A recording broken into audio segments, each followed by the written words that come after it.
Well, good evening. I know I'm not Wayne Jones.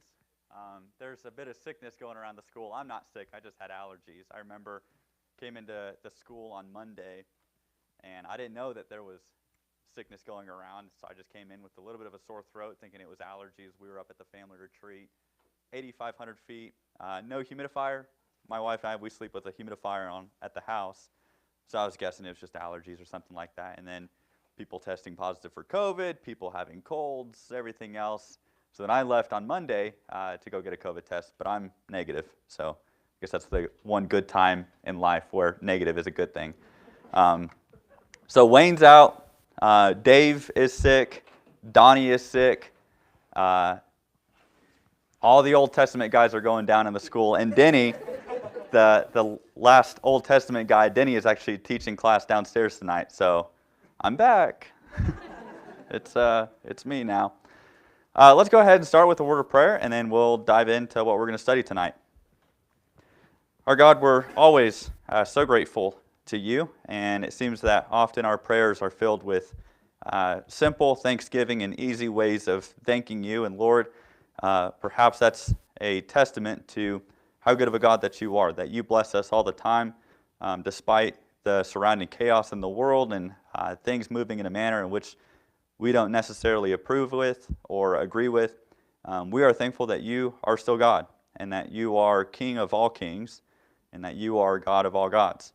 We are so grateful to have the opportunity to worship you always, and we're also so very grateful for the times of study that we have where we can just be together and spend time together in your word, that we can grow and be encouraged in that.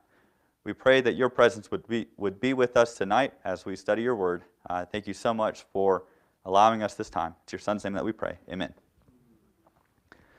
All right. No, we are not back in the prison epistles. We are a couple weeks removed from that. I finished that on time, so we're good with that. What we're going to be studying tonight is Joshua chapters 3 through 5. Really, actually, chapters 2 through 5. And I know that's a lot of ground to cover. And I kind of wanted to approach this a little bit differently, and I hope it doesn't get lost in all the chaos of everything. But I want to go back and really look at the promise that God made to Moses initially, and then the promise that Joshua was able to carry out and fulfill. So when Wayne reached out to me yesterday about teaching class tonight, I asked him, what do you want me to teach on? And he said, really, what we're looking at is God keeping his promises no matter fill in the blank. And so tonight, it's the idea of God keeping his promise no matter if we have a past or no matter our past, that God's promises will still prevail in life, whether that's with us or whether that's with the future generation. I think we see that appropriately with Moses and Joshua. So if you go back to Exodus 3, I know, going way back, Exodus chapter 3 is really where we get the call of Moses, and Moses stepping up to the plate as would be God's spokesman. And when you read through Exodus chapter 3, you really start to see this relationship flourish and this relationship build out. And one of the cool things that we see with, especially the Tanakh or the Pentateuch, is how God is going to utilize these relationships with individuals to lead mass groups of people. So this would be Israel going into the Promised Land. And what I find interesting is how the relationship starts. In Exodus chapter 3, if you look at verse 11, Moses said to God, "Who am I that I should go to Pharaoh and that I should bring the sons of Israel out of Egypt?" And so one of the first things that the people had to do is they had to get out of Egypt. They were trapped under Egyptian captivity. And so God calls Moses to do this. Moses responds with, "Who am I?" And then God responds appropriately in verse 14, "I am who I am." So it's not so much that we ask the question of who am I, but rather who is God? And I think that serves as a pretty solid theme throughout the rest of the Pentateuch, that God is God. And once we come to the reality and the cognizance of knowing that God is God, then ideals like promises or attributes like God's promises will always reign. It doesn't matter who we are, it doesn't matter where we've come from or what we're going to do in the future, that God's promises will always remain steady. And so as you progress through the Exodus, you have the 10 plagues, the notorious stories that we are familiar with. I would encourage you, even though you're familiar with them, to go back to them and read them. and learn maybe perhaps more from that. You have Moses' call or his song to God in Exodus chapter 15.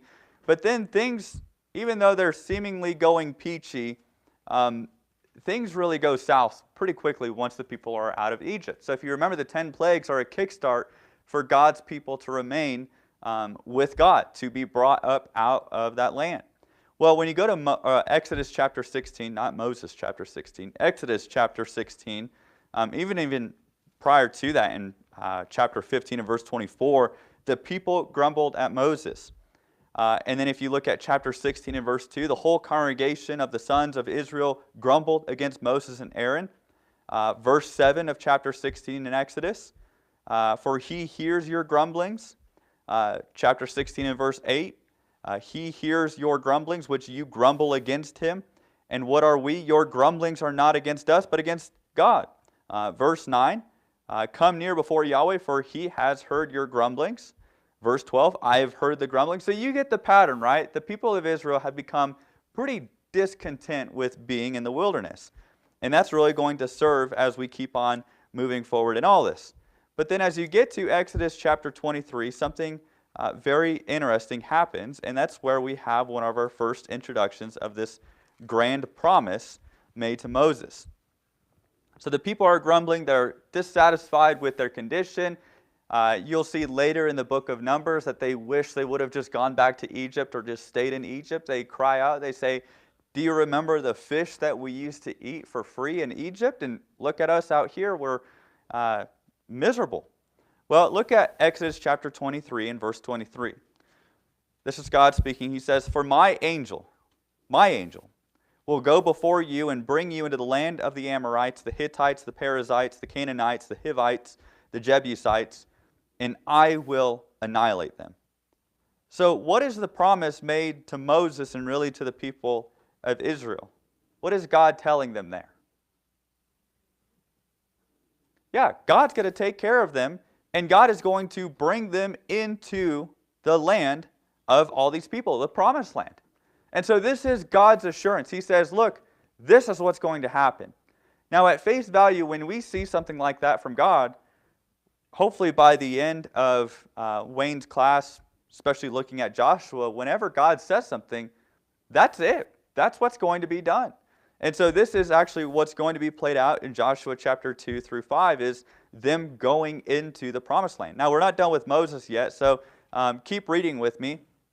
As you start to keep reading through the book of Exodus, chapters 25 through 31 are all details about the tabernacle. We have a lot of more interactions between Moses and God, but then I want you to go to Numbers with me. And this is where things get a little bit more interesting. So we're skipping over Leviticus, all the great laws and everything that's inclusive in those. When we go to Numbers, the Hebrew word is really the idea of through the wilderness or in the wilderness. And Numbers is going to tell of the different scenarios and situations that the people of Israel were being in as they were going through the wilderness. Now, again, when we understand Exodus chapter 23, verse 23, that promise is, I will take you into the land of the Canaanites, the Hittites, the Jebusites, and all the rest of them. But often, where we find ourselves falling short of being faithful to God is not so much in the promised land, it's the journey to the promised land. And that's what Numbers really shows. So as you go throughout Numbers, there are going to be a couple of different instances that really kind of display themselves for us. So look at Numbers chapter 13.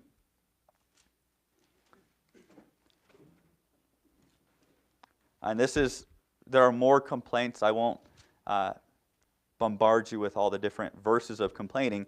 But Numbers chapter 13, verse 1, then Yahweh spoke to Moses, saying, send out for yourself men, so they may spy out the land of Canaan, which I'm going to give the sons of Israel. You shall send a man from each of their father's tribe, every one a leader among them. And so we have these spies that go out, and if you're familiar with the story, then you'd remember verse 27. Thus they recounted to him and said, we went to the land where you sent us, and it certainly does flow with milk and honey. And this is its fruit. Nevertheless, verse 28 of Numbers chapter 13, The people who live in the land are strong, and the cities are fortified and very large. And moreover, we saw the descendants of Anak there. So some tie this back to Genesis chapter 6, talking about the Nephilim, and we're going to get to that in verse 33. We're not going to get to that. We're just going to note it. That's a huge study. If you want a study that's really cool, talk to Michael Hyatt. I'm sure he could give you all sorts of information on the Nephilim that we just don't have time for tonight. Verse 29, Amalek is living in the land of the Negev, and the Hittites and the Jebusites and the Amorites and are all living in the hill country, and the Canaanites are living by the sea by the side of the Jordan. Then Caleb quieted the people before Moses and said, we should by all means go up and take possession of it, for we are surely able to overcome it. So the rest of the spies, they came back with their reports. They were a bunch of scaredy cats saying, well, they're bigger than us. We look like grasshoppers in their sight. The land is really flowing with milk and honey, but there's no way that we can take it. Well, Exodus chapter 23 and verse 23, what is the promise that God said? I will take you into this land and I will annihilate them.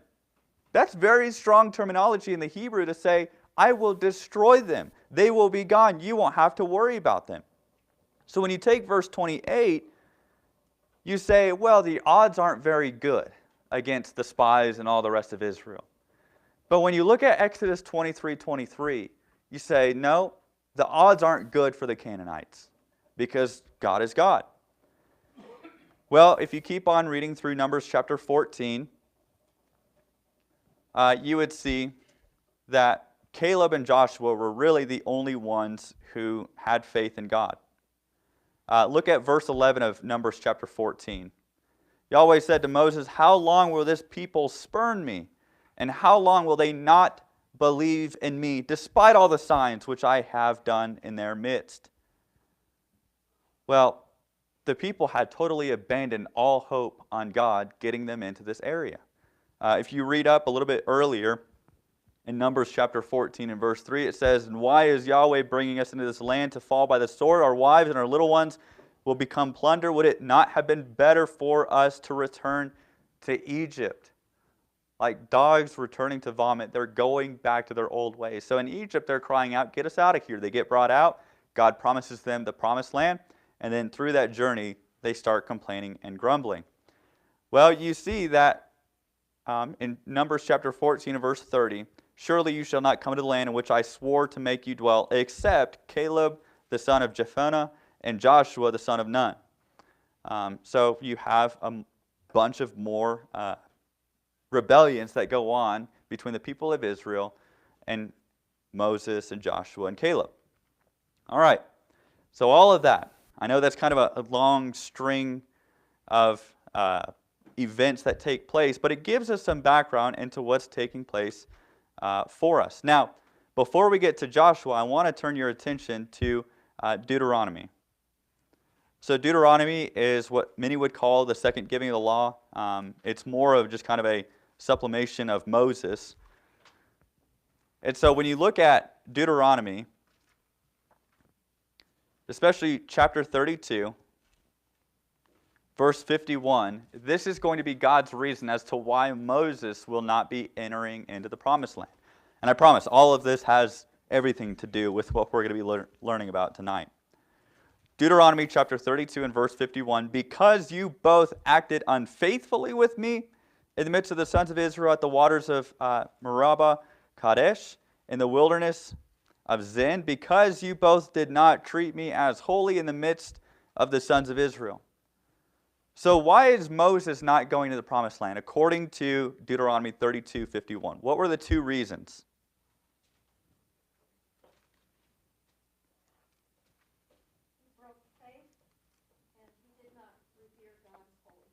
He broke faith with God. In the Hebrew, he broke his trust with God.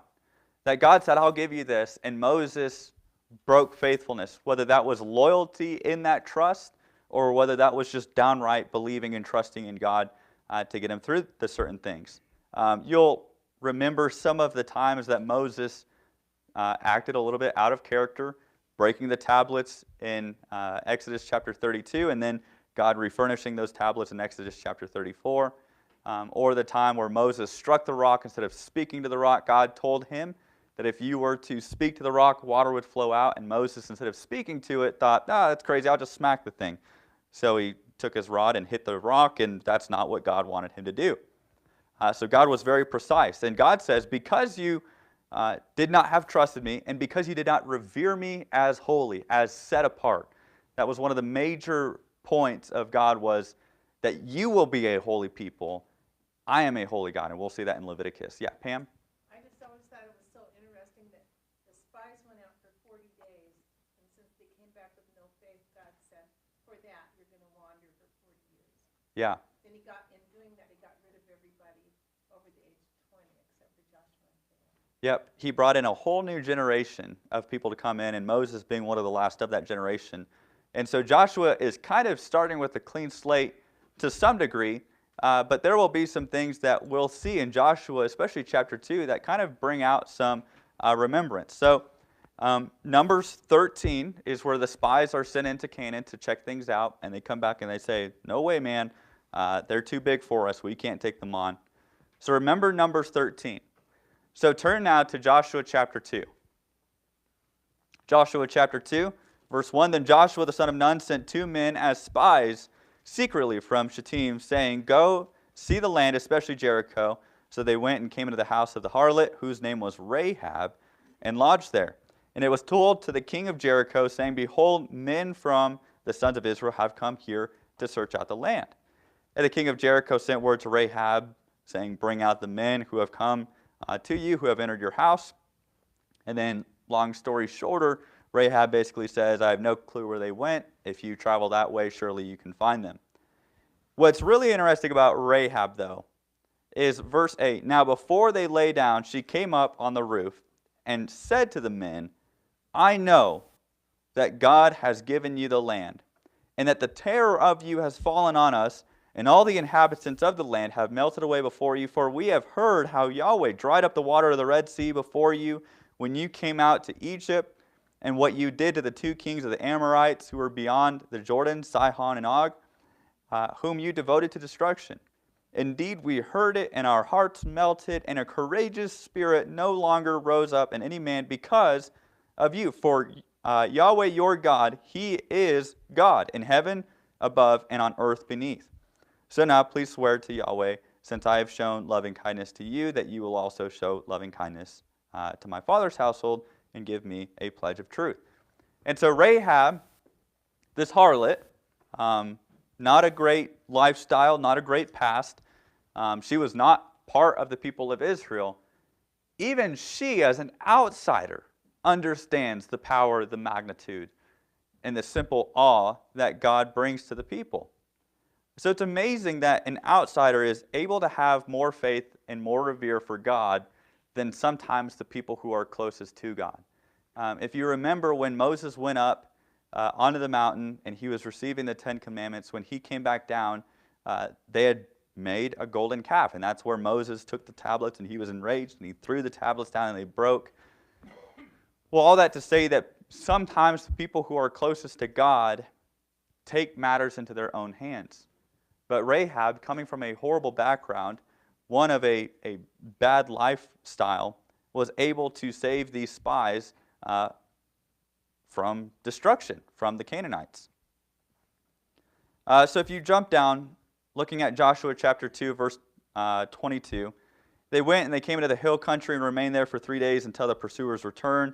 The pursuers had sought them all along the road, but had not found them. And then the 2 men returned and came down from the hill country and crossed over, came to Joshua the son of Nun, and they recounted to him all that had happened to them.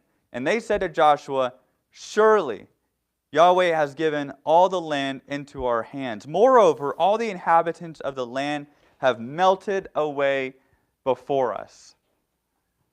Similar situation, different outcome. Numbers chapter 13 and 14, you've got the spies that come down, and only 2 came back who said, we can take them. We've got God on our side.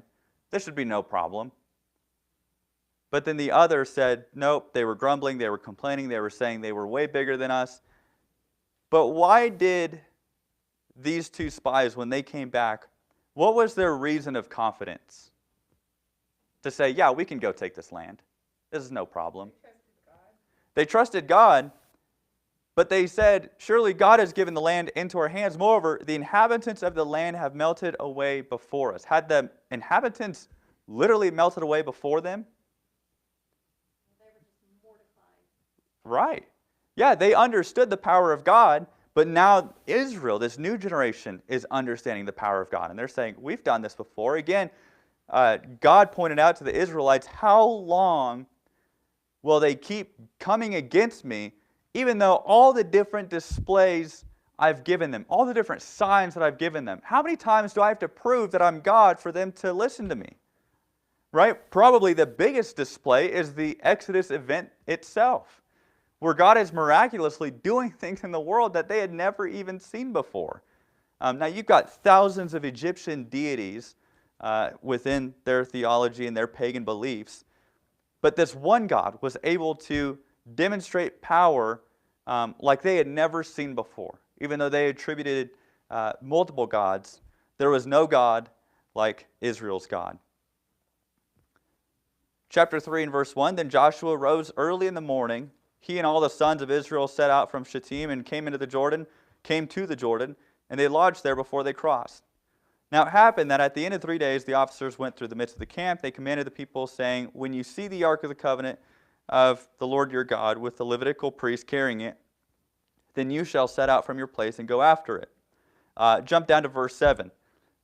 Then God said to Joshua, This day I will begin to magnify in the sight of all Israel, that they may know that just as I have been with Moses, I will be with you.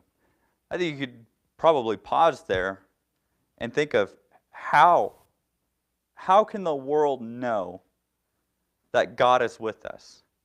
How can the world be so assured in all the different things that we have? Now, Michael, please don't stone me after class, but when you look at 1 Peter chapter 3 and verse 15, people are going to come up to you and ask for the faith that is in you, or chapter 3 verse 5. 15:5, one of those. That as Christians, we have a divine obligation to be ready to defend the faith, not as an apologetic per se, that's the only extent of that, but that people will be wondering in midst of suffering and all the things that we're going through in this life, how do you keep pushing through? How do you keep pressing on? What is it in you that keeps you close to God? Well, surely there are many things that God has done in our lives that people may know that He is with us. Verse 8, Moreover, you shall command the priests who are carrying the ark of the covenant, saying, When you come to the edge of the waters of the Jordan, you shall stand with it in the Jordan. And so this is going to be a display, just as the Red Sea was split, so the Jordan would be split apart. Again, you've got a lot of comparisons from one generation to the next generation. But this is the fulfillment of all things that God had promised to Moses. Verse 10 is really where the pinnacle comes in terms of the fulfillment. And Joshua said, By this you shall know the living God is among you, and that He will assuredly dispossess from before you the Canaanite, the Hittite, the Hivite, the Perizzite, the Girgashite, the Amorite, and the Jebusite. What did God say in Exodus chapter 23 and verse 23? That these people, I will annihilate them. This land, you will be able to go into. What's happening in Joshua chapter 3 and verse 10? God is getting rid of them, and the people are going in. You see God's promise go from somewhat of a concept or an abstract down to a concrete reality that they are now living out. That these people are now living in the promise of God. They're not just living for the promise of God, they're living in the promise of God. And we look at that and we think, well, how cool is that? That somehow the dimensions have lined up to where they are now the forefront beneficiaries of God's promise. Well, you look at the Messiah and how the Messiah was talked about in the latter prophets. You look at how the Messiah was even prophesied about in the former prophets. And you see that we are living in God's promise. Now, we're not in the promised land yet, But God's promise has already come to fruition through Jesus in us, that we have each other and we've got Christ. So just kind of a neat side note there. But as you keep going down in chapter 3, they cross the Jordan, and then in chapter 4, they're going to make memorials for the Jordan. All right? Verse 14, on that day, the Lord magnified Joshua in the sight of all Israel, so that they feared him, just as they had feared Moses all the days of his life. And then the Lord said to Joshua, command these priests who carry the ark of the testimony that they come up from the Jordan. So Joshua commanded the priests, saying, come up from the Jordan. So it happened when the priests who carried the ark of the covenant of the Lord had come up from the middle of the Jordan, the soles of the priests' feet were lifted to dry ground, that the waters of the Jordan returned to their place, went over to all its banks before. And now the people came up from Jordan on the 10th of the first month and camped at Gilgal on the eastern edge of Jericho. And those 12 stones which they had taken from the Jordan, Joshua set up at Gilgal. Then he said to the sons of Israel, when your children ask their fathers in time to come, saying, what do these stones mean? Then you shall make your children know, saying, Israel crossed this Jordan on dry land. For the Lord your God has dried up the waters of the Jordan before you until you had crossed, just as your God had done to the Red Sea, which he dried up before until we had crossed, that all the peoples of the earth may know the hand of Yahweh is strong, so that you may fear the Lord your God forever. So what a impactful story. I know we've read a lot so far up in this class. But really, when you see the text of Exodus, Numbers, even Deuteronomy come together in fulfillment in Joshua, it's amazing to see the journey, the experience, the expedition that Joshua was leading here. Now, as we move on into chapter 5, you're really going to see a new phase of life begin for these people, a new covenant. Chapter 5 and verse 2, at that time Yahweh said to Joshua, make for yourself flint knives and circumcise again the sons of Israel. The second time, so Joshua made himself flint knives and circumcised the sons of Israel at Gibeath Haraloth. I don't have Dave here tonight, so some of these words are just, I haven't taken Hebrew. That's next semester, so give me about a year and maybe I'll get those figured out. Now this is the reason why Joshua circumcised them. All the people who came up out of Egypt who were males and all the men of war died in the wilderness along the way when they came out of Egypt. For all the people who came out were circumcised, but all the people who were born in the wilderness along the way, they came out of Egypt having not been circumcised. And so God is establishing, once again, a covenant with his people. Well, you've got a lot of different things that take place here. Hold your finger in Joshua 5. I know, more reading. Turn to Colossians chapter 2. We'll kind of set this in a Christian era for us. The importance of circumcision and what it meant for a covenant. Colossians chapter 2, verse 10. In him you have been filled, who is the head over all rule and authority. In him you were also circumcised with a circumcision not made or made without hands, in the removal of the body of the flesh, in the circumcision of Christ, having been buried with him in baptism, which you were also raised up with him through faith in the working of God who raised him from the dead. All right, we can go back to Joshua. So you've got this idea of a bilateral covenant and a unilateral covenant. Unilateral meaning that's kind of a one-way covenant. God says, I will take you into the land of Canaan. And that was going to be God's promise. A bilateral covenant is both parties agree on something. Exodus 19, verse 19, that I will be your God if you will be my people. And so here we see the people of Israel join into a covenant with God. So, we just covered a large portion of, yes. Did you have, I was just scratching my head. oh, you're good. We just covered a large portion of text in a very short amount of time, in 30 minutes. But to Wayne's class, where we have the idea that God will keep his promise no matter your past, we've got a couple things to consider tonight, and I'm going to open this up for discussion for you to comment and maybe get some feedback and discussion rolling. Back in Deuteronomy 32, Moses was described as having committed 2 acts that permitted him from going into the land of Canaan. And we talked about those a little bit, but we really mainly talked about them in Moses' context. Because you had both acted unfaithfully with me in the midst of the sons of Israel, and I think the presence there is also important, in the wilderness of Zin, because you both did not treat me as holy in the midst of the sons of Israel. So we've got 2 different problems that Moses committed. He did not act faithfully to God. So in today's world, when God's keeping his promise, and God will always keep his promise, whether that's a unilateral or a bilateral covenant, how do we, as Christians, maybe suffer from the idea of breaking faithfulness to God? What does that look like, breaking faithfulness to God? Probably means ignoring what he says and doing what we want. Yeah, and I think you see that in Scripture too. When Moses is told to speak to the rock, his rationale was, well, I'll hit the rock. Water still came out of it. There was still a product from it. But the big problem is that he disobeyed God in that. So God may tell us to do one thing, and we, in our minds, try and rationalize a different way that maybe makes more sense to us. There are many times in Scripture, I know one of Donnie's favorites and one of my favorites is Habakkuk, where Habakkuk is wondering, God, you're going to raise up the Babylonians to come and put us into captivity? Of all the people, of all the different nations, you're raising up the Chaldeans to come and do that? Sometimes it doesn't make sense to us to follow God's will.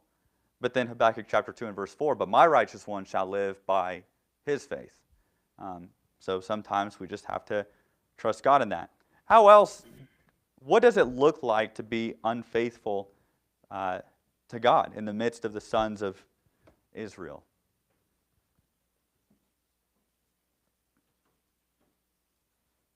Letting the majority dictate your position on spiritual matters. Yeah, maybe letting outside sources start to sway you one way or the other.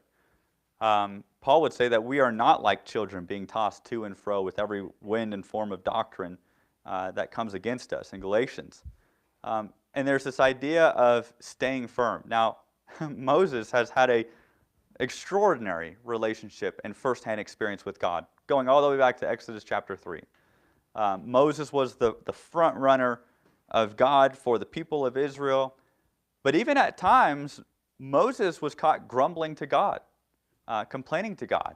And I wrote an article on this quite a while ago, but the people of Israel had become masters of criticism. That they were criticizing and complaining just about everything. So much so that former ways looked better to them. And I think, Rachel, that kind of goes into it too, that one of the ways that we are unfaithful with God, one of the ways that is most apparent in my mind is whenever we start going back to the former ways. God took them out of Egypt, and yet the people said, maybe it was better for us to stay in Egypt. Have you ever gone back to a sin where you felt good with it? Now, good in the initial response to that sin, but then guilty and just woeful after the fact? Well, there are times where we break our faithfulness to God to go back to our former ways. And God says, I brought you out. Why are you going back there? I brought you out of it. Fear of the unknown. Yeah, fear of the unknown. There was a lot of that in Moses' time. You're wandering. Now, granted, they're not walking through the line of Disneyland with all these great things pointing toward the promised land saying, all right, like we are good to go. They're just kind of going on a whim and a hope to say that this promised land should be good enough. But then when the spies come back, they say it is flowing with milk and honey. But the unknown is, how are we going to defeat them? They're too big for us. We look like grasshoppers in their sight. Well, again, it kind of goes back to the, who am I, God? And God says, I am who I am. So it's not a matter of asking me how I'm going to do this. It's how is God going to do this in life? Yeah, Joshua?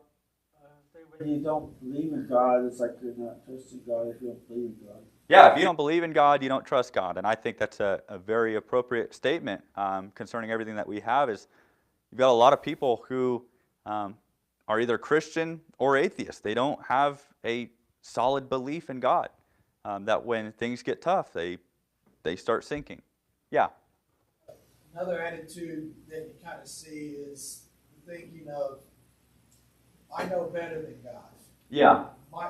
I have a better solution to this problem than what God's telling me. Yep, absolutely. And that's one of my favorite reasons for loving the scroll of Isaiah so much is Isaiah 1:18, one of my favorite verses. God says, therefore, let us come reason together. You think you've got a way. Back in Exodus chapter 14, the people were grumbling at the point of saying, well, let us appoint leaders for our nation. Well, guess who's already appointed a leader? God has. And guess who that leader is? Moses and Aaron. And so for you to take matters into your own hand and say, no, they're not doing us good. Let's take matters into our own hand, appoint new leadership when there's already something in place by God, well, then that puts us in God's throne. Does it not? I mean, we're making the shots, where we're making the decisions. And it's better for us to just let God do his thing. Another cool thing from Isaiah. There are 3 different places, 4 really if you count it, but 3 primary places in Isaiah where you have the illustration of the claymaker, the potter, and then the clay. Both very important situations. If a claymaker doesn't have clay, there's nothing to be made. But also, the claymaker is the designer of all things. And it's not until Isaiah chapter 64 and verse 8 where the people profess to God, surely you are the claymaker, the potter, and we are the clay.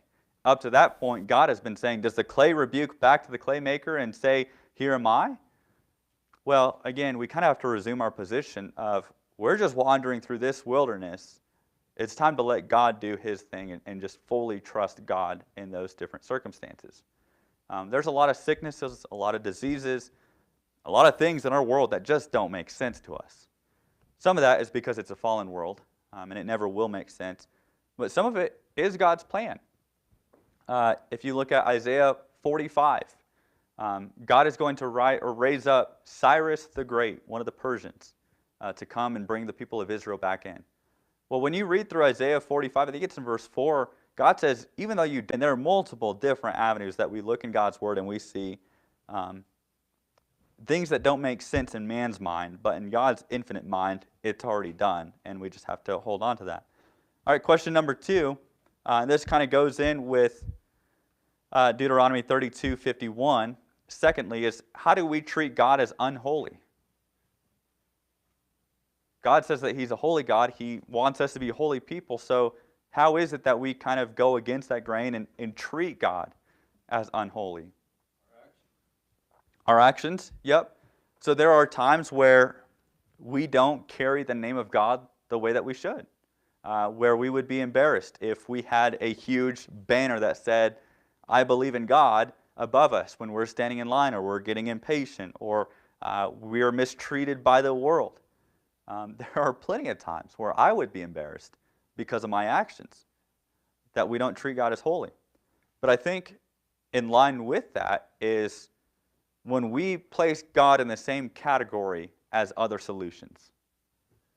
So we've got a number of different problems in this country, and we look to governors. We should pray for those in authority, and I hope you've all been praying over the past couple of days, even though things haven't really panned out as what we had hoped in Colorado.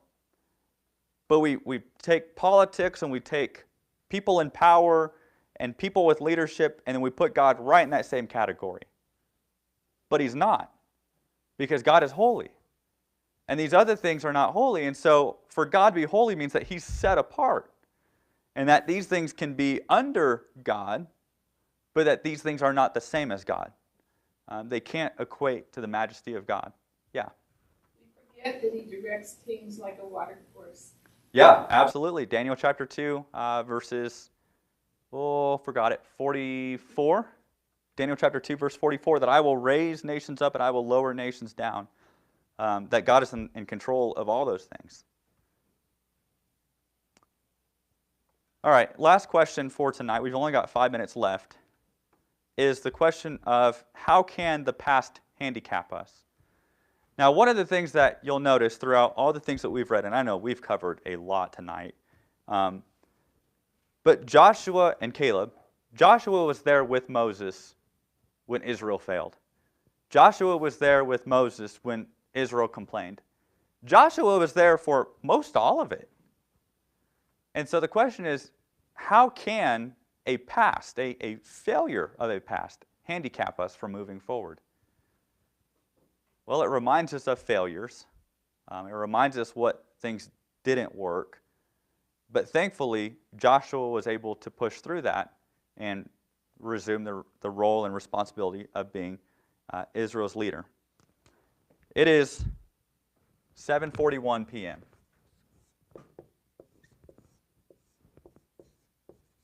And today is 11:09. Everything that we have prior to this is considered the past, and this is going to be outdated in 50 seconds. But everything in that past is something that we just live with, that's there. We can't do anything about this. We can't change it. It's already happened. But what we do have control over is what's in front, everything that lies before us. What we do have in front is God's promises. So we don't know what's going to happen in this country. We don't know what's going to happen with us as individuals. We don't know a lot of those details. But one thing's for certain, and it will always be for certain, it's God's promises will always stand. When you read Joshua chapters 2 through 5, you see that very thing happen. That Israel was worse than an annoying child in the backseat of a car complaining about every single little thing on the road trip as they're going through the wilderness. Israel was ridiculous at times in how they complained toward God, relentless at times at how they complained about leadership. And God could have just shut it down and said, all right, I've had it, we're turning this thing around, we're going back to Egypt. But God's promise in Exodus chapter 23 and verse 23 is, I'm going to take you into that land. I will annihilate those people. Now, there were some conditions along the way, right? Moses could only see the land. He couldn't go into it. There were consequences, and we also serve consequences as well. But the lesson for tonight is that of God's promises stand. No matter our past, no matter where we've been, no matter what we've done, God's promises are there. And there are a number of them that we can take comfort in and take confidence in. So thanks for your time. Jack, I'm assuming I turn it back over to you. All right.